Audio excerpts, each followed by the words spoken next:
I imagine he might be called Bruce or something like that. But look at the side. Oh, it's not just there. Poor dog, look at it. Big rip there, big rip there. What could possibly have happened to this poor thing, eh? I mean, it definitely needs rescuing, doesn't it? Name the dog tune, name the dog tune, name the dog tune. What's the doggy going to be called? 1997, I bought my first ever Rover R8. It was an H registered 416 GTI. Great leather seats, aircon that didn't work, didn't have a belt, electric mirrors, full electric windows, and 1.6 twin cam Honda engine. 128,000 miles on the clock, and a sticker on the dashboard that said, "We cannot guarantee that this mileage is correct." At the time, I was doing a sales job and I needed a car that could do lots and lots of motorway mileage. So, a newer car I had to get. And that's how I ended up with this car, at the time, on finance. But one day, I had a Reggie Perrin moment. I just finished a failed sales pitch in Slough and didn't really feel up to the job. I thought, I'm not cut out for this. I can't pretend that you need this product. I couldn't handle the pressure of selling something to people that I knew they didn't need. And I was going along the M4 and I just kept on driving until eventually I stopped at some motorway services and I was inspired to buy this Lazy Lion soft toy to go on the dashboard of my car. I don't know why. I don't know why that was there. I just had the urge to buy it, put it on the dashboard, and it stayed there for the duration of my ownership. It would help with my patience, because if I went around a roundabout too quickly, the Lion would slip off and onto the floor. Anyway, given some more time, that car went and found itself a new home, and only about 6 years later, I had the desire to have another, what I didn't know was called an R8 at the time, and I bought a 420 GSI, and that Lion went on the same dashboard, and it did the same thing for the 220 GTI that I had after that. I don't know what's happened to the Lion now, but ever since I've always wanted to have a soft toy like that Lion lazily lounging around on the dashboard of my Rover R8. And I just think, if I can hang on to this, that's something of my past I would kind of like to revisit. A nice, not overly big, soft toy on the dashboard. Well, guess what?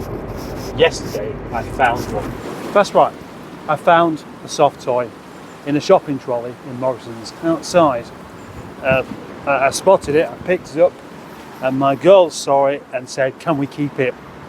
My first thought was, well, maybe someone's left it and they want to come back for it. Maybe it won't fit in the car. But what kind of soft toy is so big that you can't even fit it in the car? And you've got to come back for it later. Well, maybe one this size, I suppose. Yeah. Now this one is so big that actually I couldn't drive with this in the passenger seat because it's obscuring the window. Look, I can't see out the window. I can't see the mirror. It's dangerous. It could live in the boot of the car, but it'd make my dog look small and it might be a little bit too much competition. So the big dog in the shopping trolley, Morrison's Todmorden, it is a rather unusual situation, and it does, and I do have it in my mind that maybe there is a reason why it was just simply left there and was going to be collected. Although it's been damaged, there was a big hole cut in the back of it which looks rather suspicious. It's also rather wet because it's been rained on, and my presumption is it had been there for a while.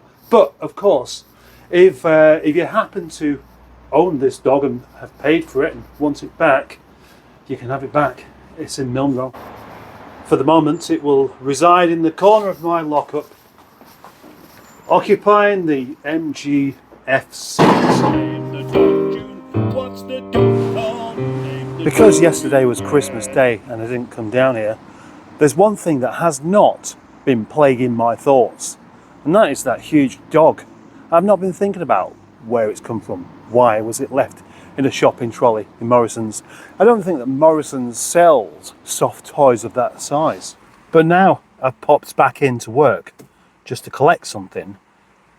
It's on my mind. I keep thinking about it. Why was that? That was an accident. Why was that left there?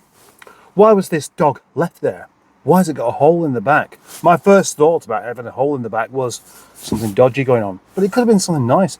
It could have been something really nice, like a small present within a big present. And the big present wasn't in the slightest bit relevant. Poor thing. With holes like that and that big enough to get your hands in, I don't think this creature was wanted. So provided nobody comes along and claims this big dog, I shall keep it.